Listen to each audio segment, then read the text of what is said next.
Hello அப்படின்னு நம்மளை பார்க்க மாட்டாங்க, அவங்க வேற எங்கேயோ பார்த்துட்டு இருப்பாங்க.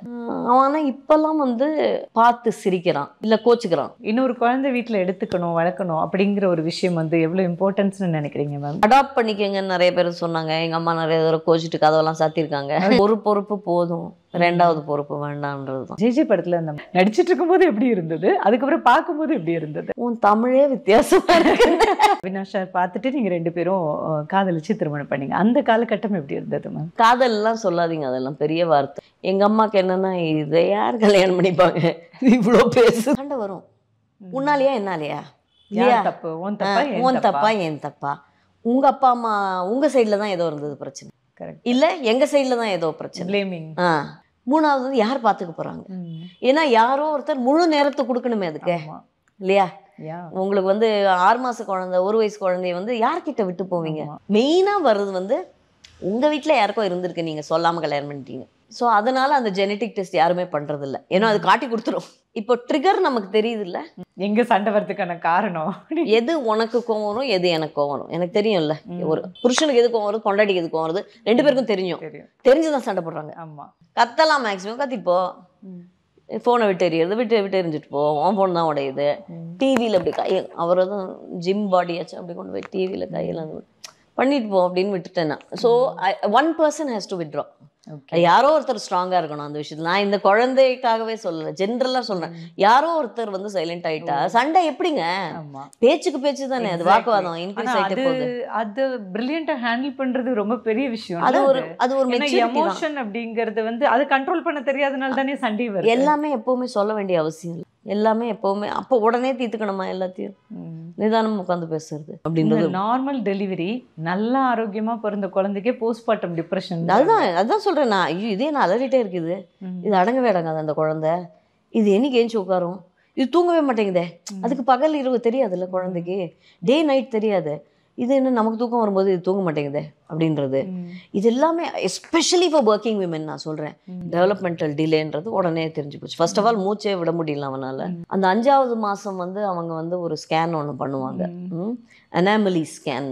வயிற்றுல பாப்பா இருக்கு. ஆமாம், குழந்தை இருக்கும்போது 5th monthல அனாமலி ஸ்கேன் பண்ணுவாங்க. இப்போ வந்து பெரும்பாலும் அந்த அனாமலி ஸ்கேனில் வந்து கண்டுபிடிச்சிடுறாங்க. ஏதாவது growthல டிஃபெக்டோ இல்லைன்னா வந்து ஏதாவது பிரச்சனை இருந்தாலும் கண்டுபிடிச்சு அவங்க தே அட்வைஸ் ரிமூவிங் த சைல்டு. அதுக்கப்புறம் இது ஒரு பெரிய நமக்கு வந்து ஒரு பெரிய தர்ம சங்கடமானது. வயத்தில் இருக்கிற குழந்தைய அழிக்கலாமா, அழிக்கக்கூடாதா? இது நான் அப்புறம் கேட்டுக்கிட்டு தெரிஞ்சதை இப்போ சொல்கிறேன். இதில் என்ன ஆகுதுன்னா, ஸ்பெஷல் சில்ட்ரனில் வந்து நம்ம சஃபரிங் விட்டுருங்க, அடுத்தவங்க சஃபர் பண்ணுறதை பார்க்கறது தானே பெரிய விஷயம் இல்லையா? அதுலேயும் ஒரு பச்சை குழந்தை அது என்ன பண்ணியிருக்கு, why should the child suffer? இதனாலேயே பாதி பேரண்ட்ஸ் வந்து ஏன்னோ ஒரு மாதிரி நொறுங்கி போயிடுறாங்க. என்ன ஒன்றும் தவறே செய்யாத ஒரு வயசு குழந்தை, 6 மாச குழந்தை என்ன பண்ணுச்சு அது இந்த உலகத்தை? அது ஸோ தட் ஹெல்ப்லெஸ்னஸ்னோ அது வந்து அவாய்ட் பண்ணலாம். இப்போ வந்து மெடிக்கல் சயின்ஸ் அது மாதிரி வந்திருக்கு. ஸ்பெஷல் சைல்டு ஒரு வீட்டில் பிறந்தா முதலாவது டாக்டர், ஊரில் எத்தனை நியூராலஜிஸ்ட் இருக்காங்களோ, எத்தனை ஸ்பெஷல் என்ன சொல்கிறது இதில் ஸ்பெஷலைஸ் பண்ண வந்து பீடியாட்ரிஷியன்ஸ் இருக்காங்களோ எல்லாரையும் தேடி போகிறோம். அவங்கக்கிட்ட போ தீர்வு இருக்குது, இவங்கக்கிட்ட போ தீர்வு இருக்குது. இது முதலாவது.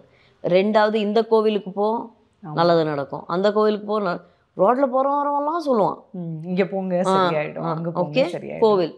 3வது வந்து இந்த பூஜை பண்ணுங்க, அந்த பரிகாரம் பண்ணுங்க, சரியாயிடும்.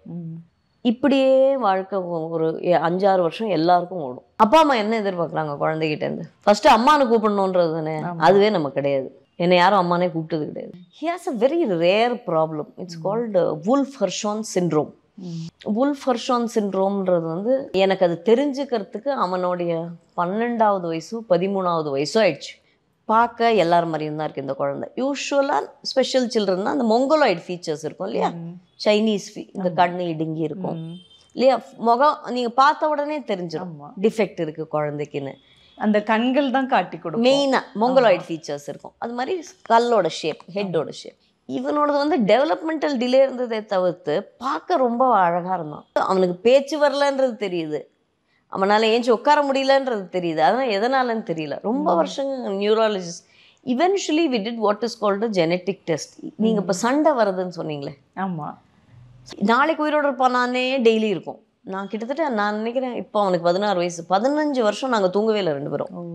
தூங்கினதே கிடையாது. எந்த இரவுமே தூங்கலைன்னா நான் இதனால இல்லை, கவலையினால இல்லை, அவனும் தூங்க மாட்டான், எங்களையும் தூங்க விட மாட்டான். எப்படி நீங்கள் ஒரு குழந்தை அழுதுகிட்டே இருந்தால் எப்படி தூங்குவீங்க? அவனுக்கு வந்து இந்த நோஸ் பிரிட்ஜ் இந்த இடம் ஃப்ளாட்டாக இருக்கும். அது பார்த்த உடனே சொல்லிட்டாரு, திஸ் இஸ் த வுல்ஃபர்ஷான் சிண்ட்ரோம் சைல்டுன்னு. உலகத்துலேயே ஏதோ 2000 பேரோ தான் இருக்காங்களாம்.